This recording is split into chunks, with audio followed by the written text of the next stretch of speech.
Assalamualaikum warahmatullahi wabarakatuh ya teman. Ketemu lagi dengan saya di channel Pangeran Surya Putung. Oke, gimana teman-teman kabarnya? Mudah-mudahan selalu diberi kesehatan, dilancarkan semuanya ya teman ya. Oke, saya mau ceritakan lagi pengalaman SP ya, dari daya pandang saya, penglihatan saya. Oh ya teman-teman, daya pandang atau penglihatan spiritual seseorang tuh nggak sama ya teman-teman ya. Bidang bagusnya buang yang jeleknya, ambil yang positifnya, buang yang negatif ya.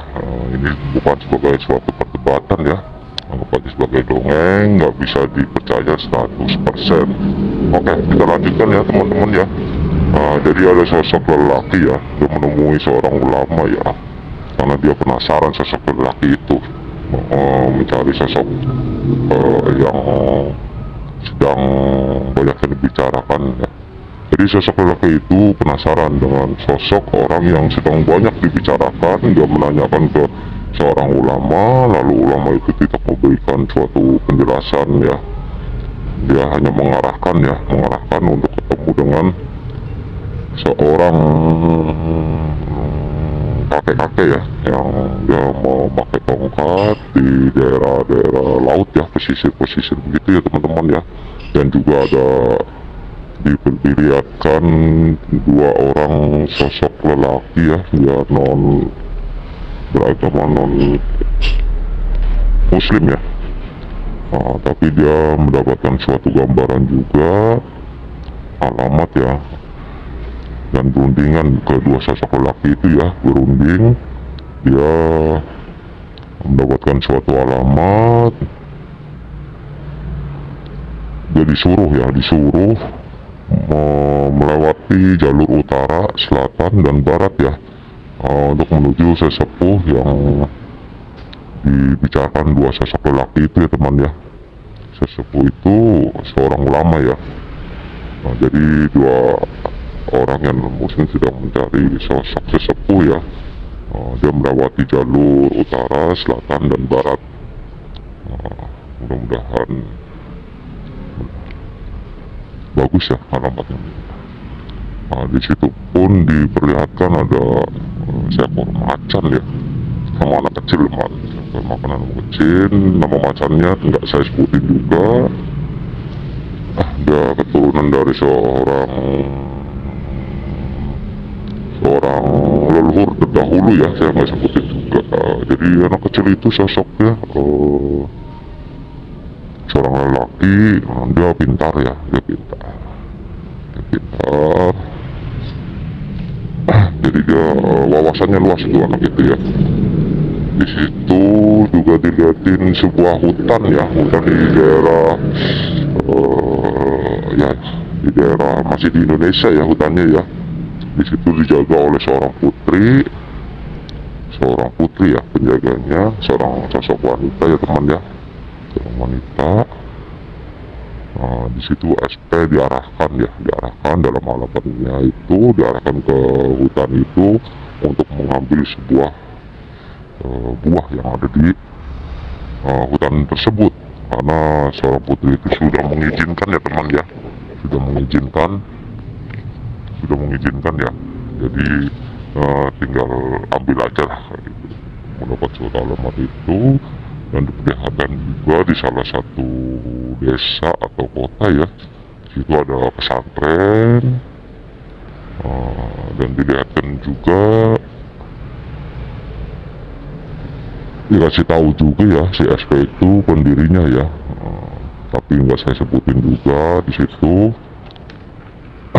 Tinggal gimana teman-teman kajinya ya, tinggal dikaji lagi. Ada sosok orang yang marah-marah ya, dia melihat ada suatu alam yang dibakar ya, secara paksa ya, dengan sengaja alam itu dibakar. Ada sosok orang yang marah-marah, dia nggak terima karena alamnya itu dibakar ya. Dan situ ada dilihatkan juga alamat, si sosok SP itu disuruh ketemu dengan bukan penguasa ya, jadi yang sesepuh atau ulama yang pernah menaklukkan salah satu pegunungan ya. Jadi salah satu pegunungan yang pernah menaklukkan Jadi SP disuruh bertemu dengan seorang ulama itu dan mendapatkan suatu arahan ya, agar ketemu dengan ulama-ulama yang benar-benar baik ya, dan bisa di ini ya, pegang dari ucapannya, dari apanya teman-teman ya.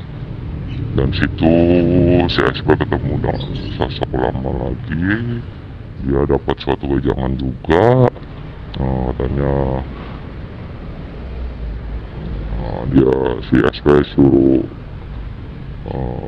melakukan suatu perjalanan lagi, dan di situ dia akan tahu sosok siapa dirinya sebenarnya ya, siapa sosok dia sebenarnya. Berarti masih jauh perjalanannya si SP ya, masih jauh, penuh dengan rintangan juga ya teman-teman ya.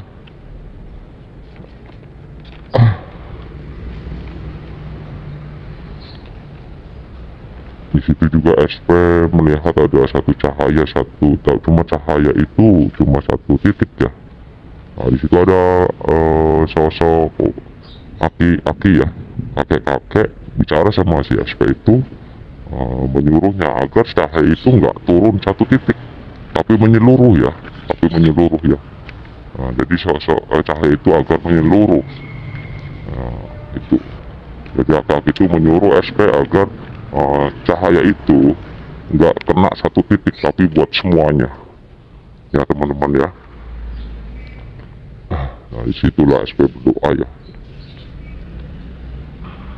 Itu dapat pejangan dari seorang wanita lah, saya sebut wanita ya, nggak saya sebut nama. Dia bilang ke SP, katanya jalanin pemimpin nggak harus jeli, katanya jalanin menjadi seorang pemimpin itu harus jeli. Dunia ibarat pohon kapuk, katanya. Saya juga nggak tahu itu, katanya dunia itu ibarat pohon kapuk. Jadi saya nggak tahu, dikaji lagi buat teman-teman dari ibarat pohon kapuk dunia itu. Dan SP juga dilihatin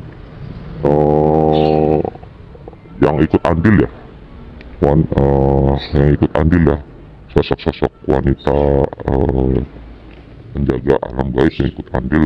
Jadi di situ ada 4 sosok ya, nggak saya sebutin semua ya teman-teman.